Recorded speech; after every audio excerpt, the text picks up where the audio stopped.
normalisation des relations diplomatiques entre la Mauritanie et Israël, les Iraniens s'inquiètent pour la survie et l'avenir de la communauté chiite. Les Iraniens sont venus négocier avec les Mauritaniens des gages et d'une coopération pour préserver la survie et la sécurité de la communauté chiite, parce que les Israéliens et l'Iran, c'est les deux grands ennemis. Une guerre d'ailleurs, je pense que un jour ou l'autre, dans un futur proche, une guerre serait inévitable entre l'Iran et Israël. Récemment, Israël a fait des frappes des frappes étudiées sur le territoire iranien.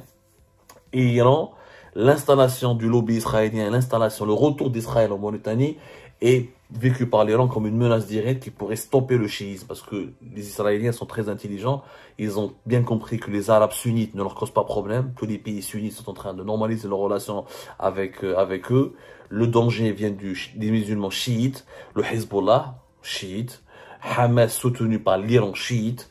Et si le chiisme se développe au Maghreb, ça va radicaliser une certaine opinion publique et ça va aggraver le sentiment anti-israélien. Donc les Israéliens, là où il y a le chiisme, ils essaient de s'installer pour le bloquer. Donc les Israéliens jouent un petit peu sur la division chiite-sunnite et sur cette rivalité entre l'Arabie Saoudite, l'Égypte et les autres pays du Golfe contre l'Iran. Et ils essaient donc de renforcer le poids du sunnisme pour stopper toute expansion du chiisme. Et l'Israël, comme les États-Unis, leur principale crainte est que l'Iran devienne une puissance régionale, déjà en occupant une partie importante avec les chiites de l'Irak, les chiites du Yémen, les chiites du Bahreïn. Donc, c'est dans cette équation internationale que se joue aussi la rivalité israélo-iranienne.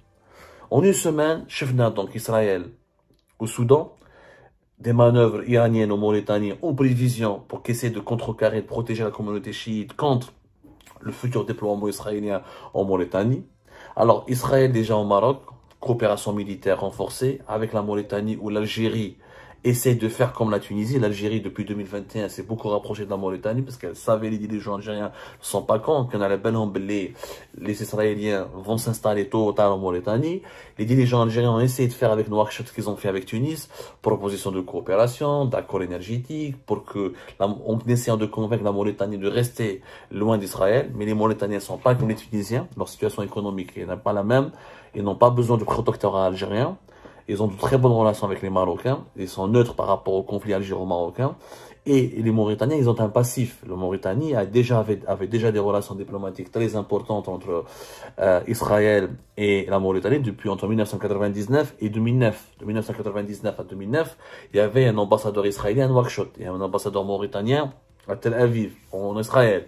Les deux pays, la Mauritanie était jusqu'à 2009 le troisième pays arabe et musulman après la Jordanie et l'Égypte a entretenu des relations diplomatiques avec Israël. Les Mauritaniens ont toujours été pragmatiques, ils savent que c'est un petit pays, c'est un pays pauvre, ils ont besoin d'aide au développement, ils ont besoin de richesses, ils ont besoin de créer des richesses. C'est un petit pays de même pas 5 millions d'habitants, c'est un vaste pays. La Mauritanie est exposée à un grand danger salafiste, avec le danger aussi chiite qui se développe. La Mauritanie sait très bien qu'elle ne pourra pas compter sur l'Algérie.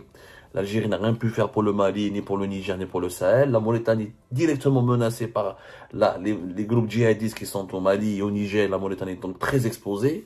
Donc la Mauritanie a fait un choix depuis longtemps. Elle veut avoir un bon partenariat avec Israël pour gagner les faveurs de l'Occident, pour être appuyée par les Occidentaux au cas d'une grave menace contre sa sécurité nationale.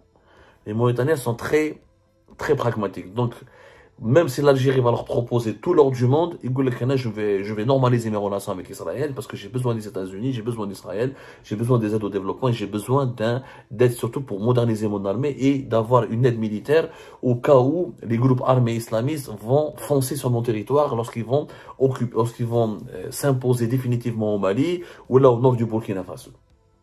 Donc, pendant ce temps-là, l'Algérie a choisi quoi? De 2020, nous avons choisi d'aggraver la guerre contre le Maroc, allié d'Israël.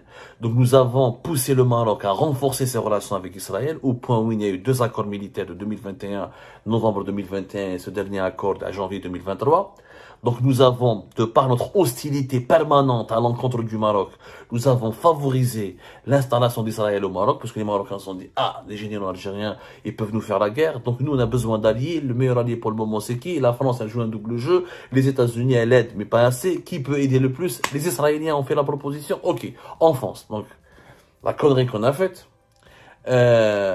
On a choisi entre 2020 et 2021 de s'aligner sur la Russie de Vladimir Poutine. Et heureusement qu'en 2022, deuxième semestre de l'année 2022, on s'est réconcilié un petit peu avec l'Occident en faisant une réconciliation avec Emmanuel Macron, la France, et en essayant de ménager la susceptibilité des États-Unis et l'Algérie à prise distance avec la Russie de Vladimir Poutine. Reste que l'Algérie aujourd'hui, avec sa politique anti-israélienne violente, elle est devenue l'adversaire numéro 1 d'Israël dans la région. Au moment où le Tchad est devenu l'ami d'Israël, le Soudan l'ami d'Israël, le Maroc l'ami d'Israël, les Mauritaniens bientôt l'ami d'Israël. En Libye, la politique étrangère algérienne, elle est complètement contradictoire. Alors le gouvernement de Tripoli que nous soutenons, lui, il est anti-russe, parce qu'il soutient l'Ukraine contre la Russie, et le maréchal Haftar, qui est l'ennemi de l'Algérie, il est lui pro-russe. Enfin, alors que l'Algérie était pro-russe de 2020 à 2021, mais en Libye, elle soutient des anti-russes. Donc, il y a une khalta avec laquelle, mais en Libye, on sait très bien, malheureusement, l'influence de l'Algérie, elle est très réduite. C'est plus la Turquie, c'est plus l'Égypte, la France et l'Italie, et les Émirats et l'Arabie Saoudite. Donc, l'Algérie, la situation de c'est quoi aujourd'hui? Israël est au niveau. Nous avons fait de notre hostilité contre Israël le dogme de notre diplomatie, de notre relation au monde extérieur. Du coup, nous avons encouragé beaucoup de pays voisins à être du côté israélien. Donc, Israël, les accords de défense, vous allez voir, ils vont être au Soudan, au Tchad, en Mauritanie bientôt, au Maroc. Et les Israéliens ont même un pied en Libye. Et ça, on le sait, il y a des réseaux israéliens qui travaillent beaucoup en Libye. Donc, nous sommes en train d'être encerclés. Le Sahel, catastrophe. Au Mali, mais à début, on était leur ami. Mais quand on a choisi de se réconcilier avec la France, les colonels maliens ont commencé à douter de l'Algérie. On fera une émission là-dessus, parce que Bamako prend ses distances par rapport à Alger, parce que Bamako, elle est pro-russe. Alger n'est plus pro-russe. Elle est maintenant, elle a pris ses distances avec Moscou. Elle est plus pro-Paris que pro-russe. Donc, le Sahel brûle. Mali, le Burkina Faso, le nord du Bénin.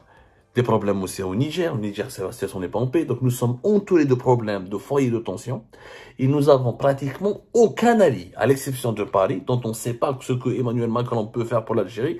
Parce que les Français, ils te promettent des choses, mais est-ce qu'ils vont faire? Qu'est-ce que la France va faire pour l'Algérie au cas d'une crise sécuritaire majeure?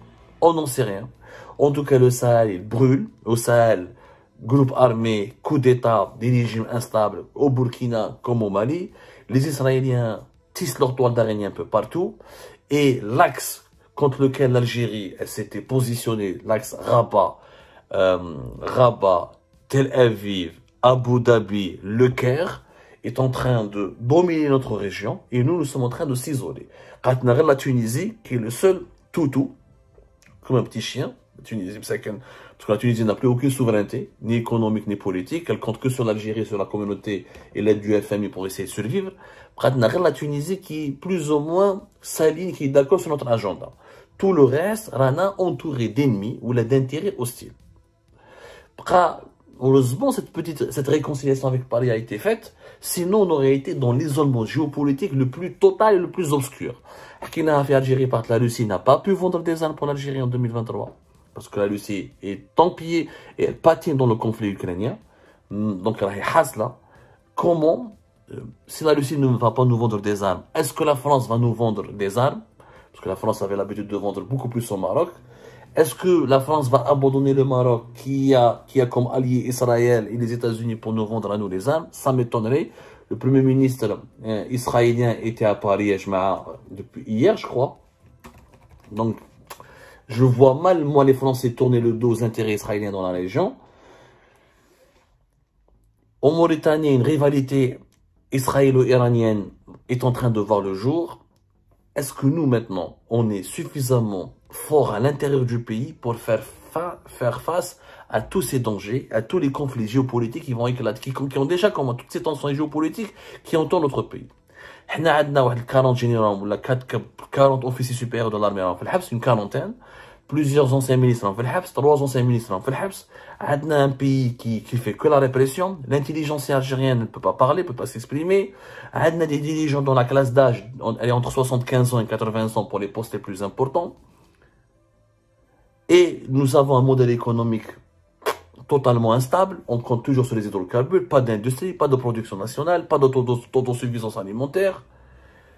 Est-ce que vous ne pensez pas que les mauvais choix géopolitiques, cette politique totalement guerrière et belliqueuse contre le Maroc et contre Israël, est-ce qu'elle ne risque pas de nous fragiliser encore davantage et de nous provoquer des ennuis que l'Algérie ne pourra peut-être pas gérer? ما عندنا une industrie locale, ما عندنا une croissance économique, ما عندنا déjà un front interne. Le régime algérien مش متفاهمين بيناتهم. حكاية تاع الدوزيام موندا تاع تبون a encore aggravé les dissensions au sein du régime dès maintenant. La police مضاربين مع les services secrets, l'état-major مع l'entourage du président, ça se passe pas très bien. Les différents au sein de l'armée, Chengreha ne suscite pas l'unanimité. Grève de la faim qui a commencé il n'y a pas longtemps, au mois de janvier, la prison militaire de Blida, où des généraux de très haut rang, on refuse le sort qui leur a été réservé. La situation de l'Algérie, elle est inquiétante. Elle n'est pas ni stable, elle est inquiétante. Et face aux alliances et aux toiles d'araignée que l'Iran, la Turquie, Israël tissent dans la région, nous risquons, d'être très menacés et de subir vraiment les conséquences de cet isolement que nous avons provoqué nous-mêmes par l'excès de confiance de nos dirigeants en leur capacité à se défendre militairement. Alors qu'on a bien vu qu'en Ukraine, la grande Russie n'a pas pu gagner encore la guerre. L'Algérie, qui n'a pas les moyens de la Russie, ni sa puissance, je ne crois pas qu'elle est capable de gagner des guerres si une guerre s'enclenche sur plusieurs fronts, à la fois au Sahel, à la fois avec le Maroc, à la fois au niveau des frontières libyennes ou là des frontières mauritaniennes. C'est une réflexion que je voulais partager avec vous et ce sont des informations que je voulais partager avec vous pour vous expliquer un petit peu la reconfiguration de ce nouvel ordre mondial, régional plutôt, ce nouvel ordre régional géopolitique.